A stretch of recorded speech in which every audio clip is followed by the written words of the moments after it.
यदि हनुमान जी का नाम लेकर के इन औषधियों का सेवन किया जाए तो कहते हैं कि उसमें फिर जाप होते हैं, मंत्र बनते हैं, तो आयुर्वेद कंपनियों में होते हैं ये एक चीज बनकर दुनिया में रहे जो मतलब लोग इसका युगों युगों तक फायदा ले। आज जो आपने बात कही है ये बहुत ही सही है कि यदि हनुमान जी का नाम लेकर के इन औषधियों का सेवन किया जाए, उस चीज को अनुभव करके कि भगवान श्री राम जी ने जब लक्ष्मण जी को मुर्शिद से बाहर निकाला तो ऐसे जड़ी बूटियां काम करती हैं। बस हम जो विनती करते हैं लोगों को यही करते हैं, जितने भी हमारे वैद्य भाई हैं सबको भी यही विनती करते हैं कि आयुर्वेद को अगर जिंदा रखना है, तो आयुर्वेद को अगर पूरी तरह से प्रफुल्लित रखना है, तो हमें उसके अंदर पूरी ईमानदारी से, पूरी मेहनत से, पूरी लगन से काम करना होगा। जैसे कि हम कहते हैं कि सिद्ध योग तैयार करके लोगों को अगर देंगे तो वही काम होगा कि तुरंत ये काम करती हैं। अगर हम उनको वैसे पीस पूस के दे देते हैं तो वो धीरे काम करती हैं। जब उसका सिद्ध योग बनता है ना जी, मतलब 10/1 का, जो कहते हैं कि उसमें फिर जाप होते हैं, मंत्र बनते हैं, तो आयुर्वेद कंपनियों में होते हैं जी।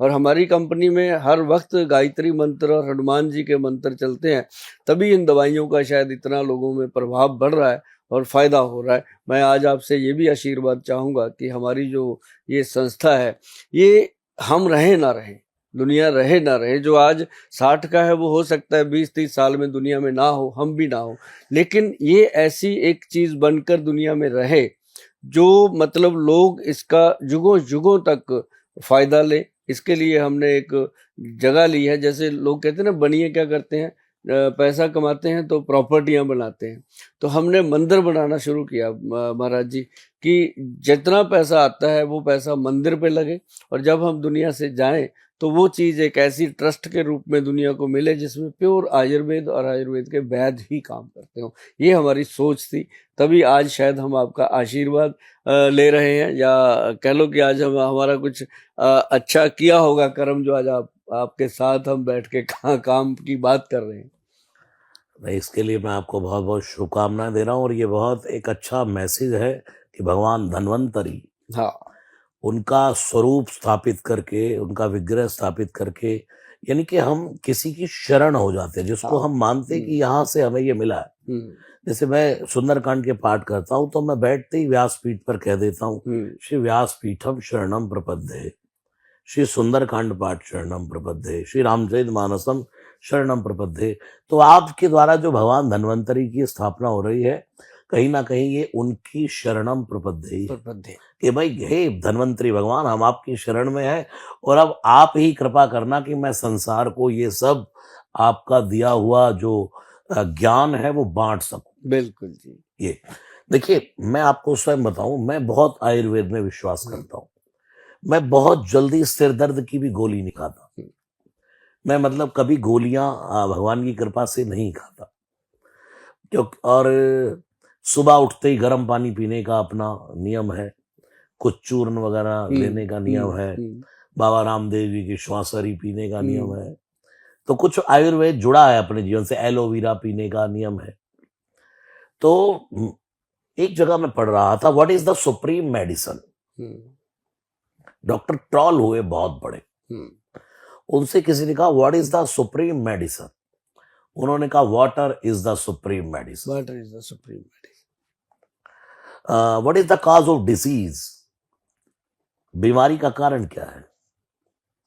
Junk food, wrong food. बिल्कुल, हम गलत खाएंगे तो हम अपने शरीर को स्वयं ही बीमार कर लेते हैं।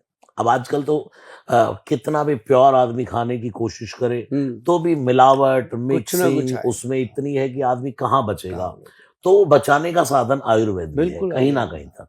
आयुर्वेद में जो लोग डरते रहते हैं ना जी, हम ये नहीं खाएंगे, वो मैं कहता हूँ जितना मर्जी बद परहेजी हो भी जाए, तो जैसे लोग ब्याह शादियों में रात को बहुत खा पी लेते हैं, इधर उधर होता है, बहुत चीजें हैं, घरों में भी, बाहर मार्केट में भी, मॉल में चले जाओ, बच्चे जिद करते हैं ये खा लिया वो।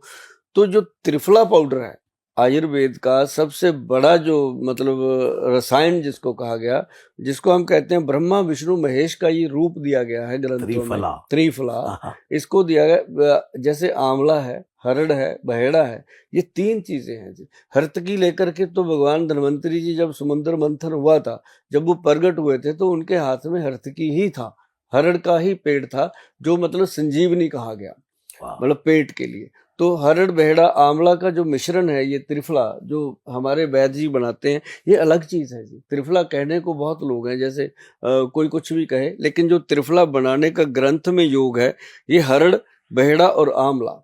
हरड़ 1, बहेड़ा 2 और आंवला 4, ये परसेंटेज है, मतलब किलो, 2 किलो, 4 किलो, इस तरीके से इसको अगर बनाया जाता है। फिर इसका एक्सट्रैक्ट निकाला जाता है।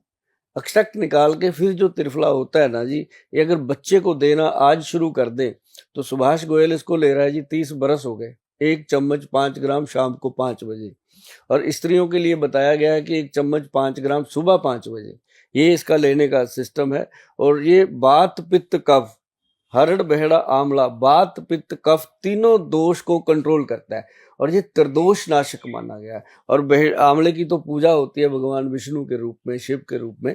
तो मतलब ये ऐसा फल है जी कि जिसको भी दिया, चाहे वो किसी भी बीमारी का पेशेंट है, कोई भी प्रॉब्लम है, अगर ये लेना शुरू कर दिया, जैसे आज हम बैठे हैं, हमारे बाल नेचुरल हैं, हमारी बॉडी जो आपके सामने है, 60 ईयर उम्र हो गई है, सब कुछ नेचुरल है, कोई प्रॉब्लम नहीं आती। अगर इसी को एक को जी हमने 30 बरस पहले पढ़ लिया था, उसी दिन शुरू कर लिया था, तो आज तक ना कब्ज, ना पेट गैस, ना एसिडिटी, और प्रभु की ऐसी लीला है कि आगे भी होने की संभावना नहीं है।